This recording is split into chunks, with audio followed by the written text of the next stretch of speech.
मैं मां हूं, धरती मां। ईश्वर के अस्तित्व को जानने के लिए, उसे पहचानने के लिए उसके किसी विशेष नाम को जानना आवश्यक नहीं। जो उसे मानना चाहता है, जानना चाहता है, वो तो सृष्टि में जिस ओर भी दृष्टि डाले उसे उसकी लीला दिखाई देगी। हर कण में उसकी झलक मिलेगी। उसे जानने के लिए केवल इतना ही आभास होना पर्याप्त है कि वो हर ओर है, हर जगह है, हर कण में है। इसी कारण जब हिरण्यकशिपु ने देवर्षि से वचन लिया कि वे उसके होने वाले पुत्र के समक्ष कभी श्री विष्णु का नाम नहीं लेंगे, तो मैं मुस्कुराए बिना ना रह सकी। जिसने माता के गर्भ ही में विष्णु का नाम सुन रखा हो, उसे जन्म लेने के उपरांत किसी से उनका नाम सुनने की आवश्यकता ही नहीं। वो तो गर्भ ही में वो शिक्षा पा चुका था जो बहुतों को सारा जीवन बिताकर भी नहीं मिल पाती। शायद हिरण्यकशिपु का ये आग्रह किसी भय का परिणाम था, एक ऐसा भय जो उसके जीवन में उथल पुथल मचा देगा।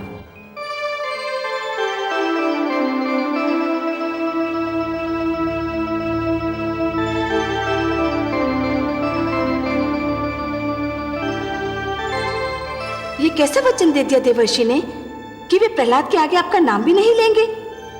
कमल नयन, मुझे देवर्षि से ये आशा न थी। आश्चर्य है महादेवी कि आप देवर्षि की बात सुनकर उनसे रूठ गईं। आप तो उनसे भलीभांति परिचित हैं।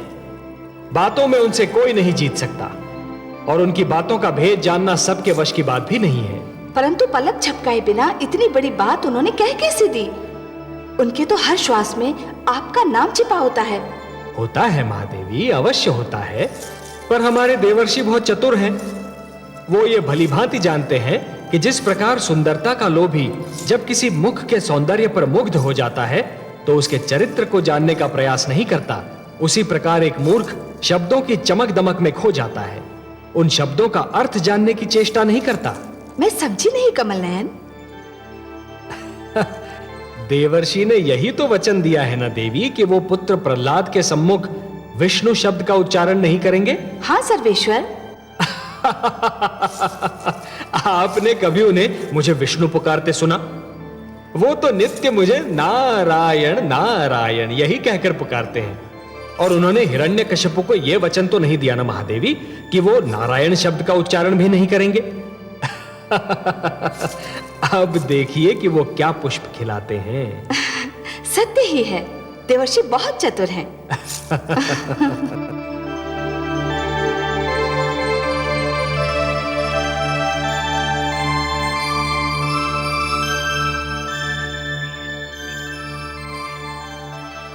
देखिए देवर्षि, ये नटखट फिर भाग आया। मैं कब से इसे दूध पीने को कह रही हूँ, किंतु ये पीता ही नहीं। क्यों पुत्र, तुम दूध क्यों नहीं पी रहे? आपने कहानी नहीं सुनाई ना, इसलिए। अब कहानी सुनाए फिर ही दूध पीऊंगा। पुत्री, ये तो कहानी सुनकर ही दूध पिएगा। तुम कुटिया में विश्राम करो, मैं इसे भेजता हूँ।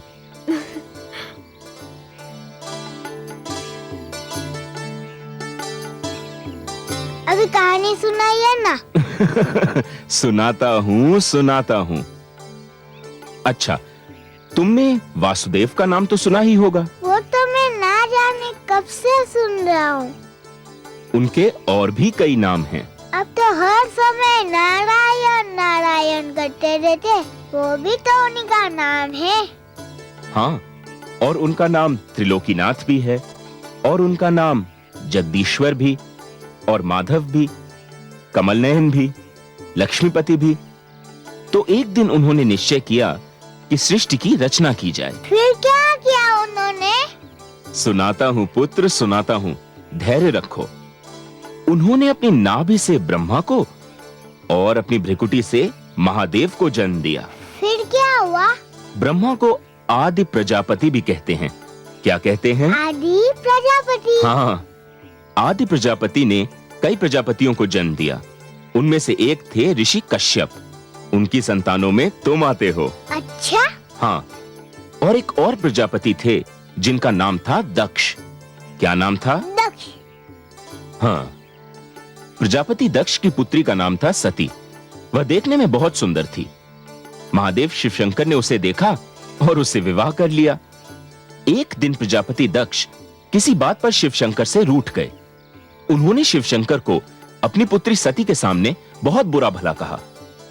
सती को यह बात अच्छी नहीं लगी। फिर क्या किया देवी सती ने? देवी सती ने योग शक्ति से अपने अंदर अग्नि उत्पन्न की। अच्छा, फिर क्या हुआ? फिर उन्होंने अग्नि से कहा कि हे अग्नि, मुझे भस्म कर दे। फिर क्या हुआ? फिर अग्नि ने उन्हें भस्म कर दिया। तो योग शक्ति से अपने अंदर अग्नि भी उत्पन्न की जा सकती है? हाँ, और यदि कोई यह अग्नि अपने भीतर ही रोक ले तो बाहर की कोई भी अग्नि उसे जला नहीं सकती। हाँ, परंतु इसे रोका कैसे जा सकता है? सांस भीतर की ओर खींची जाए और ओम नमो नारायण जपते हुए अंदर ही रोक ली जाए तो ये शक्ति भीतरी शक्ति बन जाती है। इसे प्राणायाम कहते हैं। क्या कहते हैं? प्राणायाम। और क्या कह के सांस रोकी जाती है? ओम नमो नारायण। सुंदर, अति सुंदर। अब पुत्र, तुमने कहानी सुन ली, अब अंदर जाकर दूध पियो। आप फिर ऐसी कहानी सुनाएंगे? हाँ हाँ, अवश्य सुनाऊंगा।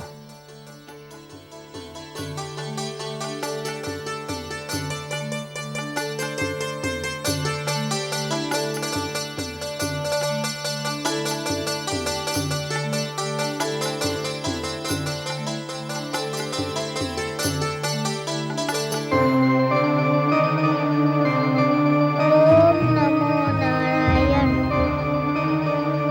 ओम नमो नारायण।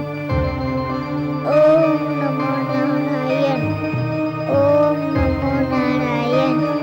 ओम नमो नारायण।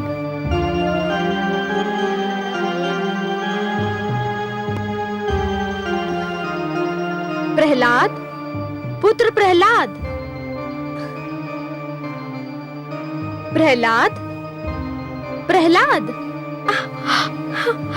ये तो तप रहा है।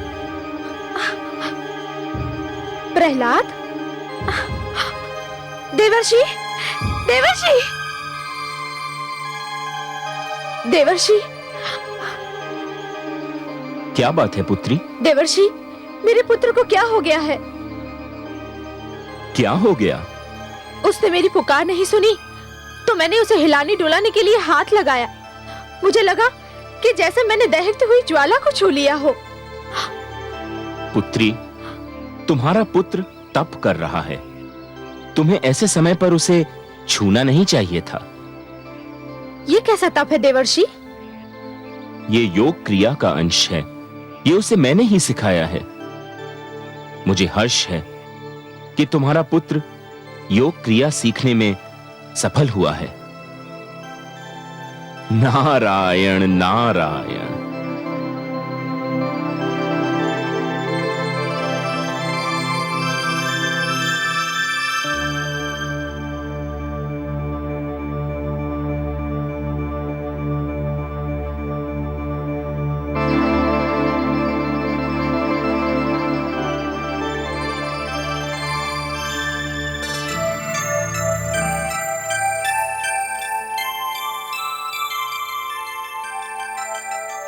आयुष्मान भव।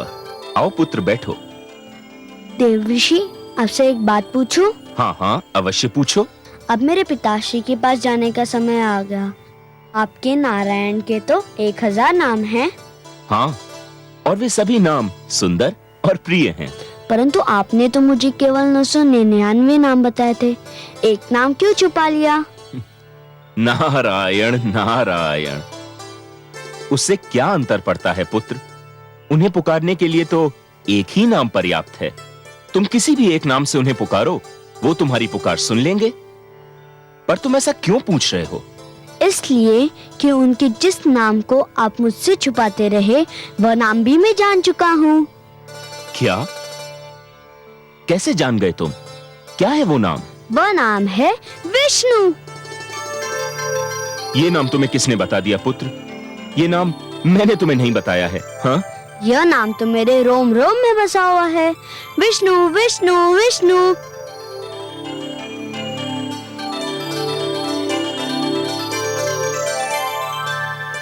नारायण नारायण। विष्णु, संभल जाओ, अब भी समय है, संभल जाओ। मैं अकेला ही तुम्हारे लिए पर्याप्त था, किंतु अब मैं अकेला नहीं, मेरा पुत्र प्रहलाद आने वाला है। अब हम दोनों मिलकर तुम्हारा नाम इस संसार से मिटा देंगे। हम दोनों मिलकर तुमसे प्रतिशोध लेंगे।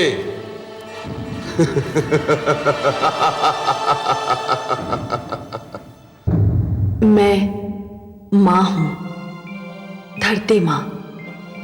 शिशु का चरित्र उसके इर्द गिर्द फैले वातावरण पर निर्भर होता है।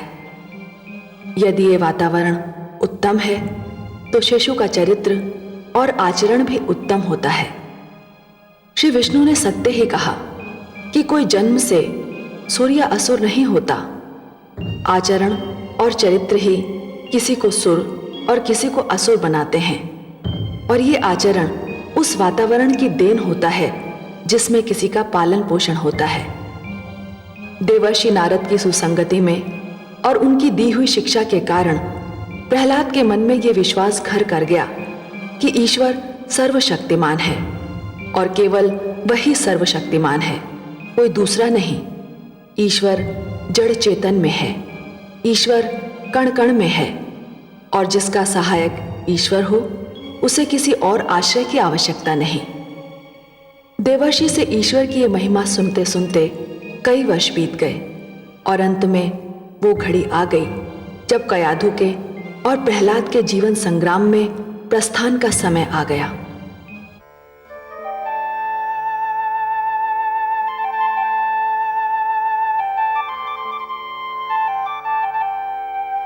हे देवर्षि, आपने मुझे जो स्नेह दिया है उसने तो मेरे मन से मेरे माता पिता का प्यार भी भुला दिया है। आपकी कुटिया में बीता हर पल मेरी स्मृतियों में सदैव सुरक्षित रहेगा।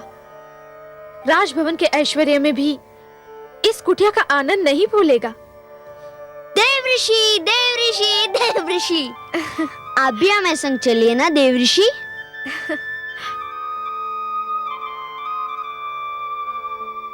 कुटिया में रहने वाले राजभवन में सुख नहीं पाते राजकुमार। तुम्हारे राजभवन में सब कुछ होगा, परंतु मेरी इस कुटिया में शांति है, वह शांति जिसके लिए राजभवन वाले भी तरसते रहते हैं। मैं तो सदैव तुम्हारे संग हूं। जब भी तुम मेरी दी हुई शिक्षा को अपने जीवन में ढालोगे, मुझे अपने संग ही पाओगे। मैं ना आपको भूल सकता हूँ, ना आपकी दी हुई शिक्षा को, परंतु आप हमारे साथ होते तो मुझे और भी आनंद मिलता, है ना माते? अवश्य पुत्र, देवर्षि साथ हो तो जीवन बहुत ही सुखद हो जाए। पुत्री, विवाह के उपरांत नारी का सबसे सुंदर और सबसे उत्तम ठिकाना उसके पति का घर होता है। वह नारी बहुत सौभाग्यवती होती है जिसे उसके पति का घर मिल जाए। तुम पर, तुम्हारे पुत्र पर तुम्हारे पति का अधिकार है।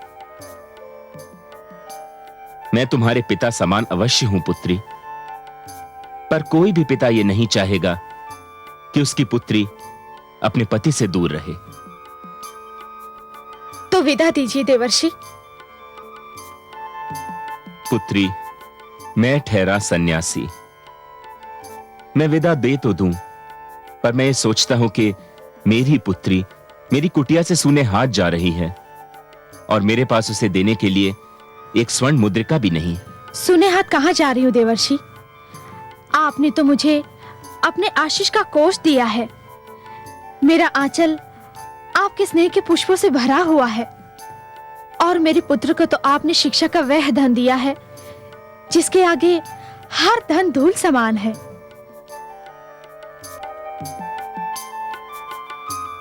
पुत्र प्रहलाद, अपने विश्वास पर अडिग रहना। इस विश्वास के मार्ग में जो भी कठिनाई आए उसे हंसकर झेलना। यह विश्वास तुम्हें हर संकट और हर कठिनाई पर विजय दिलाएगा। आओ पुत्री, मैं तुम्हें तुम्हारे रथ तक छोड़ दूं। आओ पुत्र।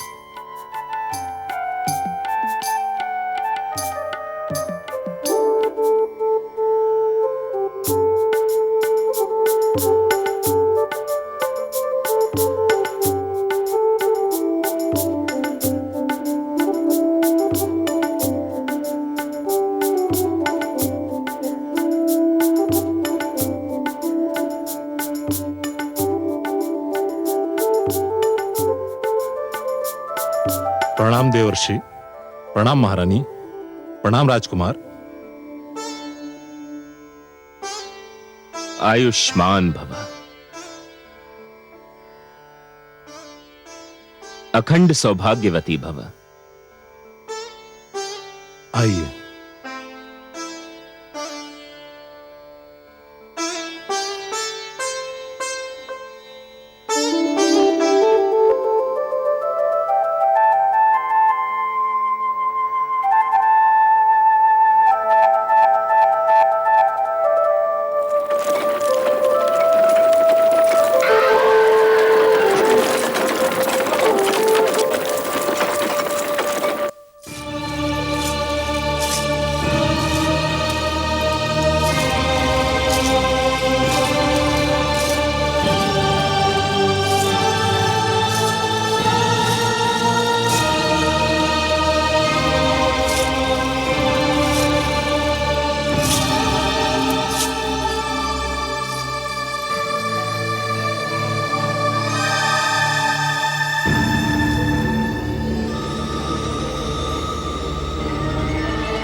भगवान हिरण्यकशिपु की जय हो। महारानी कयाधु और राजकुमार प्रहलाद पधार रहे हैं। महारानी,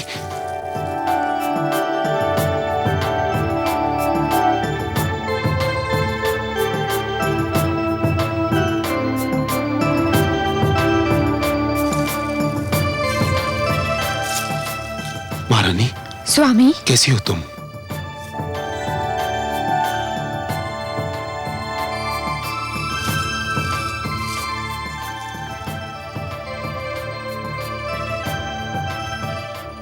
मेरा पुत्र प्रहलाद कितना बड़ा हो गया मेरा राजकुमार। तू मुझे याद करता था ना? नित्य दिन पिताश्री, मैं नित्य दिन देवर्षि से आपके विषय में पूछता था। और देवर्षि तुम्हें क्या बताते थे? वह बताते थे कि आप बहुत महान और शक्तिशाली हैं।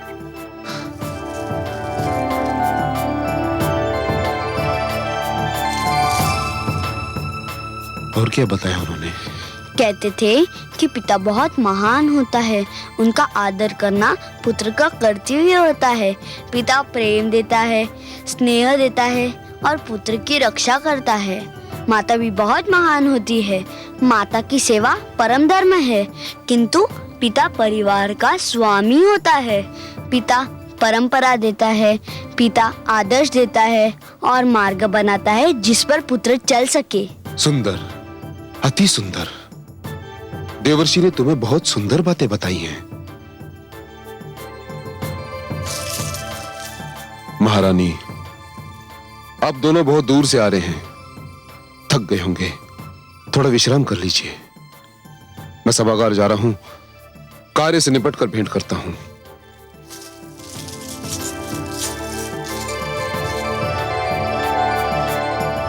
आओ पुत्र।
स्वामी, लगता है प्रहलाद ने जन्म लेकर आपका सारा ध्यान अपनी ओर आकर्षित कर लिया है। सत्य कहा आपने, परम सत्य। इतना सुंदर पुत्र देकर आपने अपने प्रति मेरा प्रेम और भी बढ़ा दिया है। हमारे वंश को उत्तराधिकारी देकर आपने बहुत बड़ा उपकार किया है महारानी। यह तो केवल देवर्षि की कृपा का फल है स्वामी। उन्होंने तो मेरे लिए वह किया है जो केवल एक पिता ही कर सकता है। मैं भी उनका आभारी हूं महारानी। मैं सोचता हूं कि देवर्षि ने इसे जो सुंदर शिक्षा दी है उसकी श्रृंखला न टूटे। इसी कारण मैंने गुरुदेव को बुलाकर प्रहलाद की शिक्षा का भार उन्हें सौंपने का निश्चय किया है। आप पिता हैं। आप प्रहलाद के बारे में जो भी सोचेंगे उसके लिए अच्छा ही सोचेंगे। अब आप विश्राम कीजिए स्वामी। नहीं महारानी, आज की रात्रि सोने के लिए नहीं, तुम्हें निहारने के लिए है। कितने दिन तुम मुझसे दूर रही, कितने दिन महारानी। और पुत्र के रूप में तुमने जो उपहार मुझे दिया है उसको तो देखने से मेरा मन ही नहीं भरता।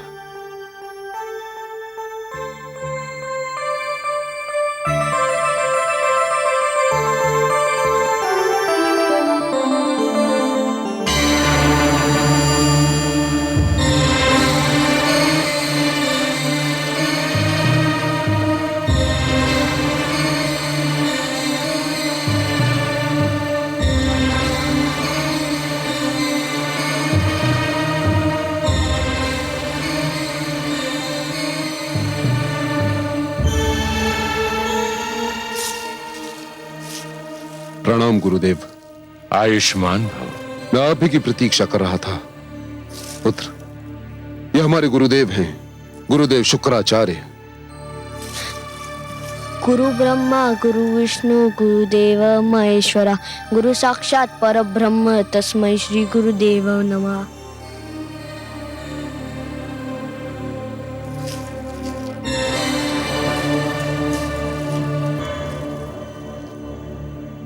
इतनी छोटी सी आयु में इतने महान रहस्य का ज्ञान, प्रमाण है सत्य का। ये बालक बहुत तेजस्वी होगा, उच्च शिक्षा प्राप्त करेगा। इसी कारण आपको कष्ट दिया है गुरुदेव। मेरे पुत्र को प्राथमिक शिक्षा तो देवर्षि नारद ने दी है और बहुत उत्तम शिक्षा दी है जिसे मैं परख चुका हूं। किंतु अब शेष शिक्षा के लिए मैं अपने पुत्र को आपके हाथों में सौंपना चाहता हूं। मुझे बहुत हर्ष होता वत्स, परंतु मैं तपस्या के लिए हिमालय जा रहा हूं। दुखद, अत्यंत दुखद। फिर मेरे पुत्र की शिक्षा का क्या होगा गुरुदेव? इसीलिए तो मैं इन्हें अपने साथ लाया हूं। ये मेरे शिष्य भी हैं और पुत्र भी, षंड और अमर्क।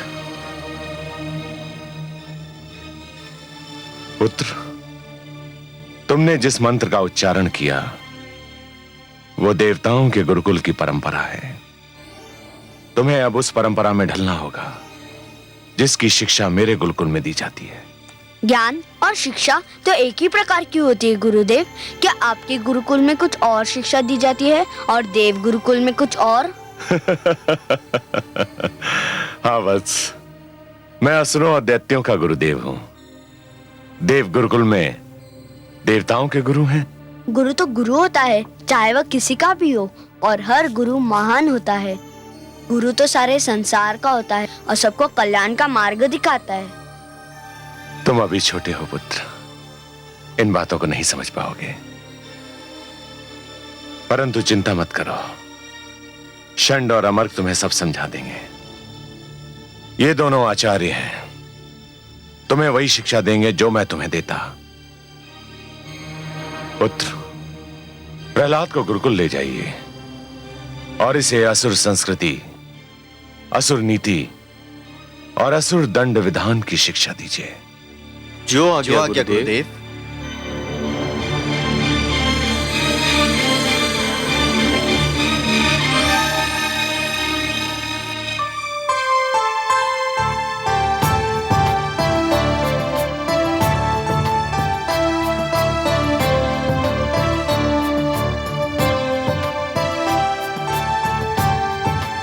अरे अरे ये क्या कर रहे हो? रुको। हम अपने राजकुमार पर पुष्प वर्षा कर रहे हैं, आपका स्वागत कर रहे हैं। धन्यवाद। किंतु मैं इस गुरुकुल में राजकुमार बनकर नहीं, आप सबकी भांति एक साधारण विद्यार्थी बनकर आया हूँ और आप सब मेरे सहपाठी हैं और मेरे मित्र हैं। परंतु राजकुमार, आप हम सबसे श्रेष्ठ हैं। नहीं, हम सब में कोई श्रेष्ठ या तुच्छ, बड़ा या छोटा नहीं। गुरुकुल के सारे विद्यार्थी एक समान है। मैं यहाँ केवल उतना ही आदर योग्य हूँ जितने आप सब हैं। हमें कोई अंतर नहीं होना चाहिए। मैं यहाँ राजकुमार का पद छोड़कर विद्यार्थी का पद लेने आया हूँ। इस पुष्प से आपकी मित्रता की सुगंध आ रही है। मैं ये पुष्प अस्वीकार करता हूँ, परंतु इसकी सुगंध और आपकी मित्रता स्वीकार करता हूँ। आप कहाँ चले गुरुजन? सबसे पहले हम आपको मंदिर और ईश्वर के दर्शन कराना चाहते हैं। अरे ये तो बहुत ही शुभ विचार है। शिक्षा, ईश्वर के दर्शन और आशीर्वाद से आरंभ हो तो शिष्य को अवश्य सफलता मिलती है। तो फिर आइए।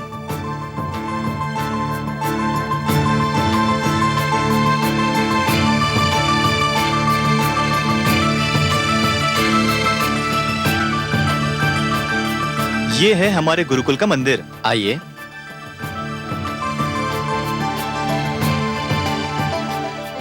और ये हैं हमारे ईश्वर।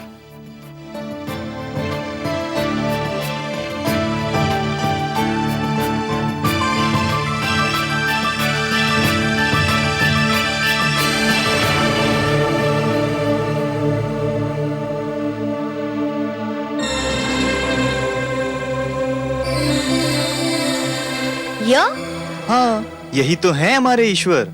किंतु ये तो मेरी पिताश्री की मूर्ति है। हाँ हाँ, यही तो हमारे ईश्वर हैं। आप कैसे गुरुजन हैं? मुझे बरमा रहे हैं? ये तो असुर लोक के राजा है। तो क्या हुआ, इसी राजा को हम अपना ईश्वर समझते हैं। हे गुरु, राजा ईश्वर का प्रतिनिधि होता है, ईश्वर नहीं होता। यदि ये ईश्वर है तो हर राजा स्वयं को ईश्वर कहने लगेगा। नहीं, हर राजा ईश्वर नहीं होता, केवल असुर लोक का राजा ईश्वर होता है। प्रणाम कीजिए इन्हें। मैं पिताश्री को सादर प्रणाम कर सकता हूँ, यह तो मेरा धर्म है, परंतु मैं पिताश्री को ईश्वर मानकर प्रणाम नहीं कर सकता। ये क्या कह रहे हो शिष्य? मैं सत्य कह रहा हूँ। अच्छा, आप ही बताइए, इस समय पिताश्री कहाँ है? इस समय तो वे अपने राजभवन में होंगे। इसका अर्थ ये हुआ कि इस समय वे आसपास नहीं है। नहीं, इस समय तो वे केवल राजभवन में मिलेंगे। पर ईश्वर तो हर स्थान पर होता है, हर कण में होता है, हर मन में होता है। फिर मेरे पिताश्री ईश्वर कैसे हुए? यदि तुम भगवान के पुत्र ना होते तो हम तुम्हें गुरुकुल का अनुशासन भंग करने का दंड अवश्य देते। यदि मैं वह नहीं होता जो हूँ तो मुझे अनुशासन भंग करने का क्या दंड मिलता गुरुओं? ये बेत देख रहे हो? हाँ, ये बेत की छड़ी है। जो अनुशासन भंग करता है उसके हाथ पर 5 बार यह बेत इतनी शक्ति से मारा जाता है कि उसके हाथ पर नीली लकीरें बन जाती हैं। अच्छा, ये है दंड अनुशासन भंग करने का? हाँ।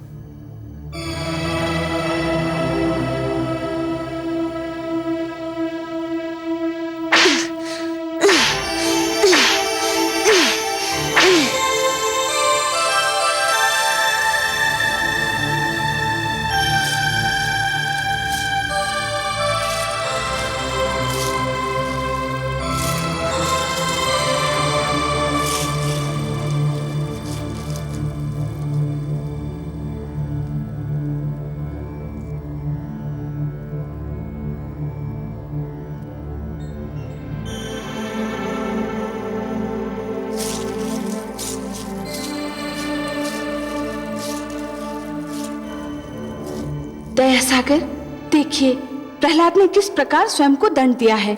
अपने कोमल तन पर कितने बलपूर्वक बेत मारे हैं, वो भी 1 बार 2 बार नहीं 5 बार। कितनी पीड़ा हो रही होगी उसे। पर महादेवी 5 बार बेत मारकर उसने एक महान कार्य भी तो किया है। महान कार्य? क्या अपने हाथ पर बेत मार लेना महान कार्य है? हाँ प्रिय, उसने अपने हाथ पर 5 बेत मारकर सारे संसार को शिक्षा प्राप्ति के 5 अनुपम सिद्धांत बता दिए हैं। सबसे पहला सिद्धांत संयम, दूसरा सहनशीलता, तीसरा गुरु के आदेश का पालन, चौथा गुरुकुल में अपने उच्च कुल को भूलकर स्वयं को केवल एक विद्यार्थी समझना, और पांचवा अपने सहपाठियों को अपने मित्र सा सम्मान देना। प्रहलाद में अभी से ही महानता के लक्षण दिखाई दे रहे हैं। क्यों नहीं महादेवी, जिसने स्वयं देवर्षि नारद के चरणों में बैठकर प्रथम शिक्षा ली हो, वो महान नहीं होगा तो फिर कौन होगा? और अभी तो यह कथा केवल आरंभ हुई है महादेवी। बस आप तो देखती जाइए कि यह शिक्षार्थी अपने गुरुओं और सहपाठियों को क्या-क्या शिक्षा दे रहा है। हे गुरु, मुझे खेद है कि मैंने गुरुकुल का अनुशासन भंग किया। मैंने स्वयं को इसलिए दंड दिया कि आप मुझे राजकुमार समझकर दंड देने से डर रहे थे। अनुशासन सबके लिए होना चाहिए, चाहे वह कोई भी हो। परंतु हे गुरुजन, मैंने ईश्वर के विषय में आपसे जो बात कही वो सर्वथा उचित है। मैंने जो कुछ भी कहा वो सत्य है। हे गुरुजन, अनुमति दे तो आपसे कुछ कहने का साहस करूं? अवश्य कहो शिष्य। गुरु बहुत महान होते हैं, वे शिष्यों का भविष्य बनाते हैं। वे अच्छी शिक्षा दे तो शिष्य का जीवन सुधर जाता है, वे अच्छी शिक्षा ना दे तो शिष्य का जीवन नष्ट हो जाता है। उनका धर्म है कि वे सत्य का, ज्ञान का मार्ग दिखाए। सत्य का मार्ग ही सबसे अच्छा मार्ग होता है। सुन ली हमने तुम्हारी बातें शिष्य, परंतु अब बहुत देर हो चुकी है, हमारे विश्राम का समय हो गया है। तुम भी थोड़ा विश्राम कर लो, बाकी बातें फिर करेंगे। शिष्य, राजकुमार को उनका शयन कक्ष दिखा दो। जो आज्ञा गुरुदेव। हम चलते हैं।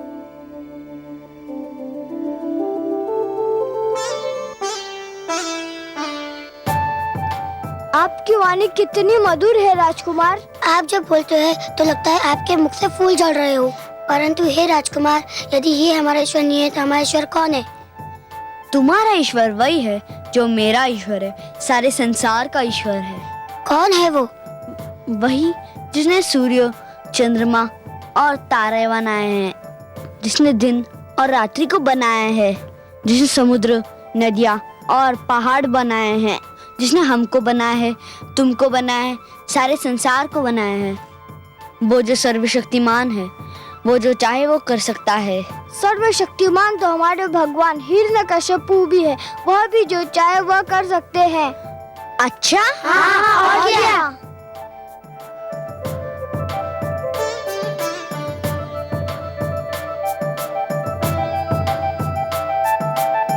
मैं वृक्ष से डाली तोड़ लाया हूँ। यदि तुम्हारा ईश्वर जो चाहे सो कर सकता है तो उसे कहो कि ये डाली फिर वृक्ष से जोड़ दे। यह कौन सी बड़ी बात है? भगवान हिरण्यकश्यपु इसे अभी जोड़ देंगे। हे भगवान सर्वशक्तिमान, इस डाली को फिर से वृक्ष में जोड़ दीजिए।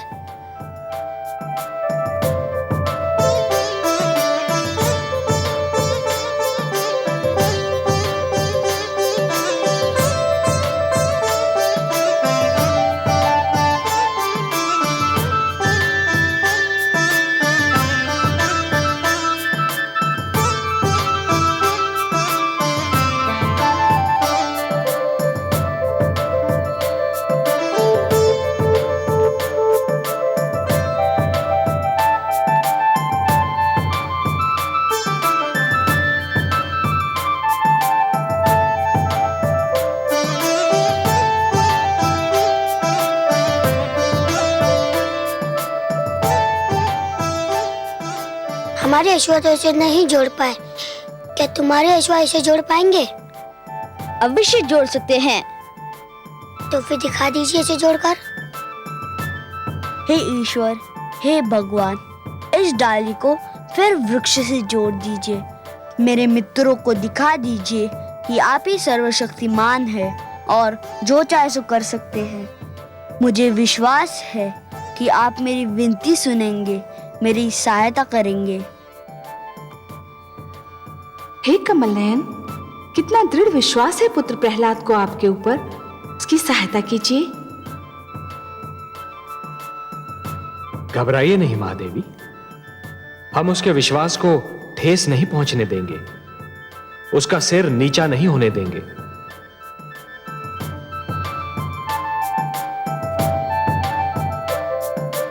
ओम नमो भगवते वासुदेवाय। ओम नमो भगवते वासुदेवाय। ओम नमो भगवते वासुदेवाय। ओम नमो भगवते वासुदेवाय। ओम नमो भगवते वासुदेवाय। ओम नमो भगवते वासुदेवाय। अरे ये तो चमत्कार हो गया। धन्यवाद हे वासुदेव, तुमने मेरी लाज रख ली। तुमने बता दिया कि केवल तुम ही हो वो जो चाहे सो कर सकते हैं और कोई नहीं। ओम नमो भगवते वासुदेवाय। ओम नमो भगवते वासुदेवाय। ओम नमो भगवते वासुदेवाय।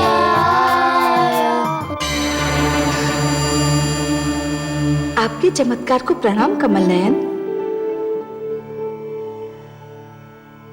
आपके पुत्र प्रहलाद ने मुझ में अटूट विश्वास प्रकट किया था महादेवी। यदि मैं ये न करता तो उसके विश्वास को ठेस लगती।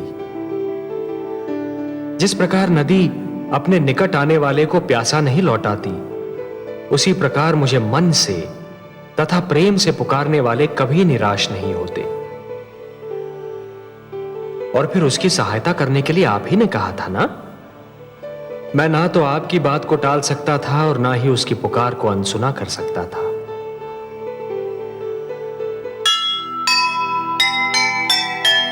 प्रभु की महिमा पर जिसे पूरा है विश्वास,